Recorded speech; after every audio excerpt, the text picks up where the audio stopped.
Yeah, cool. Okay. Okay. So what software should we be using for better SEO?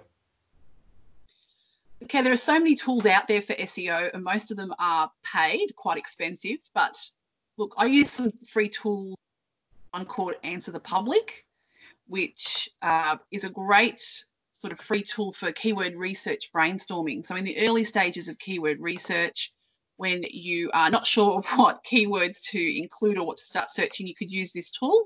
The site is Hang on. Answer Hub. This guy's changed. I've seen him before. He's definitely getting Younger. younger, and he hasn't got a beard anymore or a woolly jumper, which is And it's not ironic because it's freezing outside here.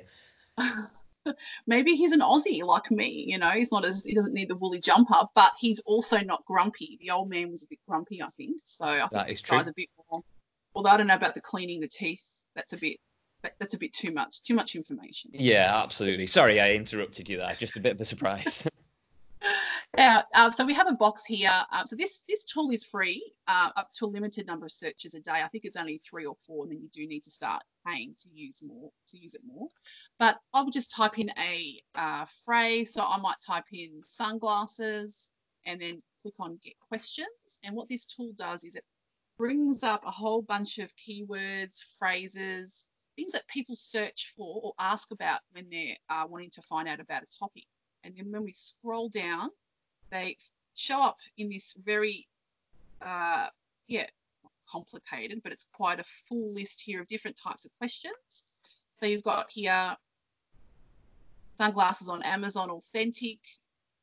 Are sunglasses FSA approved? Are sunglasses covered by VSP, etc., etc.? And so there's a whole bunch of keywords there. If you scroll down more, it then sorts them out into, question keywords and comparison phrases.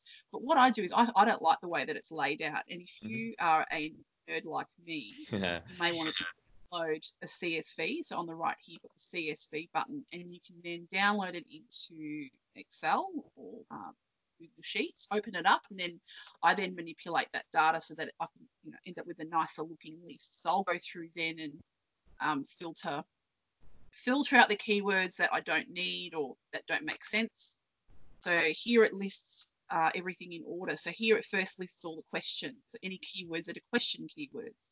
Will sunglasses block blue light? Will sunglasses help blue light? Can sunglasses be repaired? Can sunglasses give you a headache, etc.? So it sorts it out. And in the column next to that, it has the modifier. So it sorts out, so this first part here is questions that have will.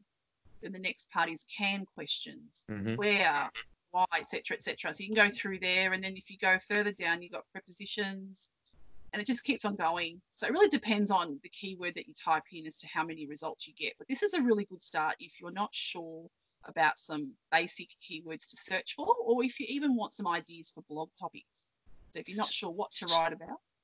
So you've got that list. You've taken it. You've done your nerdy thing and put it in Excel. What would you do now with it? Because I don't know how many lines there are on there, but I'm guessing there's hundreds.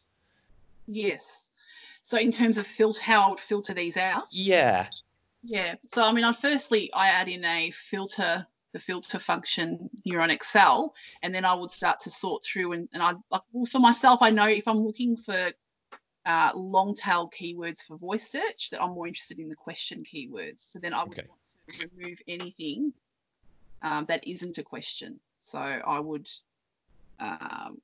select that, and I'd probably click on all of these options here because I want to get rid of them. So they'll just bring up any keywords that are not question keywords, and then I'll just go through and delete them. So that's how I sort of filter through my list until I come up with what I'm after. Yeah, and there's so many on there. It's if I mean, sometimes we can really struggle for content. I know every now and again I'll wake up, I'll do what I need to do, and then sit down, and you just think, okay, content. What can I do? But and this is just one of the tools, and it's just there's so much on there. It's unreal.